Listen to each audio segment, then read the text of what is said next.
এক পরিযায়ী শ্রমিকের মৃত্যু মন্তেশ্বরে। জানা গিয়েছে, ঝাড়খণ্ডের মোহনপুর থেকে মন্তেশ্বরে ধান কাটার কাজ করতে এসে জ্বরে মৃত্যু হলো এক মহিলা পরিযায়ী শ্রমিকের। মৃতের নাম অনিতা হাঁসদা, বয়স আনুমানিক 21 বছর। স্বামীর নাম লক্ষ্মীরাম হাঁসদা। জানা গিয়েছে, পূর্ব বর্ধমান জেলার মন্তেশ্বর ব্লকের মাঝে গ্রাম পঞ্চায়েতের অন্তর্গত মোরলিয়া গ্রামের বাসিন্দা মেহের দাসের বাড়িতে গত 17 বছর ধরে ধান কাটার কাজ করতে আসছে পরিযায়ী শ্রমিকেরা।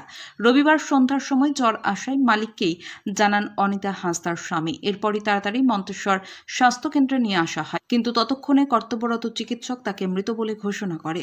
এদিন রাতে মৃত্যুর ঘটনার খবর ছড়িয়ে পড়তেই মন্তেশ্বর থানার পুলিশ স্বাস্থ্যকেন্দ্রে আসে এবং মৃতা অনিতা হাঁসদার দেহ থানায় নিয়ে যায়। পুলিশ সূত্রে জানা গিয়েছে, মৃত অনিতা হাঁসদার দেহ আজ ময়না তদন্তের জন্য কালনা মর্গে পাঠানো হয়েছে। মন্তেশ্বর থেকে কল্যাণ মণ্ডলের রিপোর্ট, MBS নিউজ।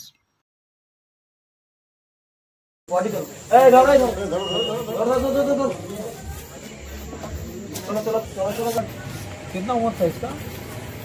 होगा था 18।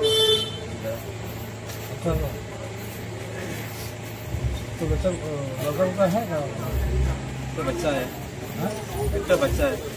लड़का भी 18 हुआ में बहुत पहले शादी कर लिया था क्या? हाँ हो गया। इतना कम उम्र में तो नहीं शादी कर लिया। বিকালে কাজে যাই না। তুমি এই কে? আমি আমার বাড়িতে কাজে এসেছি স্যার। যা করা স্বামী স্ত্রী দুজনে ছিল। স্বামী স্ত্রী বলতে এটা আসছে যেমন 16-17 বছর। এক জায়গা থেকেই লোক আছে। ওষুধগুলো কিনে নিয়ে গেল, এই ওষুধটা নিয়ে গিয়ে খাইছে, খাইতে এর থেকে ছুটে বাড়ি গেলাম, বাড়ি গিয়ে তো গাড়ি নিয়ে এখানে নিয়ে এলাম।